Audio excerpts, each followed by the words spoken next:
చెడు అంటే ఏంటి? కాలసర్ప దోషం. కాలసర్ప దోషం అంటే ఈ జాతకంలో దోషం ఉన్నా, పితృదోషాలున్నా, నాగదోషాలున్నా, దారాదోషాలున్నా కూడా ఫస్ట్ కాలసర్ప దోషం అనేది ఏర్పడుతుంది.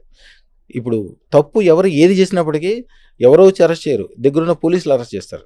అట్లాగే ఎవరు ఏది చేసినప్పటికీ ఆ చెడుని మీకు ఆ రూపంలో తీసుకొచ్చేది కాలసర్ప దోషం. కాలసర్ప దోషం అంటే ఏంటి? అది మహా దరిద్రమైన టైర్లు కాలుస్తే మీకు ఆడవాళ్ళు మీకు తెలియదు, రోడ్డు మీద కాలుస్తే తెలుస్తుంది. ప్లాస్టిక్ని కానీ పెద్ద ప్లాస్టిక్ వాసన వస్తుంది, విపరీతమైన వాసన, ఉక్కిరి బిక్కిరి అయిపోతారు. పక్కన కారు పైకి వెళ్తుంటే కూడా వీల్స్ కొంచెం బాగా అరిగితేనే అంత వస్తుంది, రబ్బర్ కాలిన వాసన. అదే పడదు చాలా మందికి.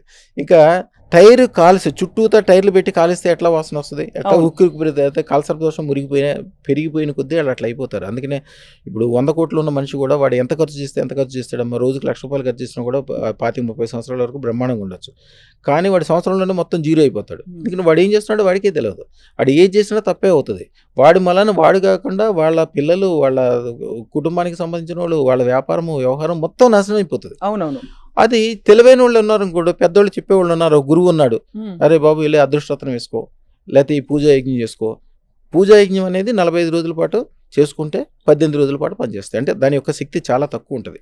మీరు రెగ్యులర్గా చేసే వాళ్ళకైతే మీకు శక్తి ఉంటుంది, కానీ అప్పటికప్పుడు చేస్తే అప్పుడు తాత్కాలికంగా మ్యాక్సిమం దాని శక్తి 19 days ఉంటుంది. ఇప్పుడు కాలసర్ప దోషం కానీ చెడులు అనేది ఏంటి, రెగ్యులర్గా ఒక షుగర్ జబ్బు వచ్చినా, బీపీ జబ్బు వచ్చినా, నేను ఈవేళ మందు బిళ్ళ 3 వేసేసుకున్నానంటే కుదరదు. ఆకలికి నేను ఈవేళ ఇంత అన్నం తినేసానని చెప్పేస్తే కుదరదు. అది రోజు అన్నం తినాల్సిందే, రోజు మందు బిళ్ళ వేసుకోవాల్సిందే. సేమ్ అట్లాగే ఆ కాలసర్ప దోషం అది రోజు ఎప్పుడు వస్తూనే ఉంటుంది, తిరిగి వస్తూనే ఉంటుంది.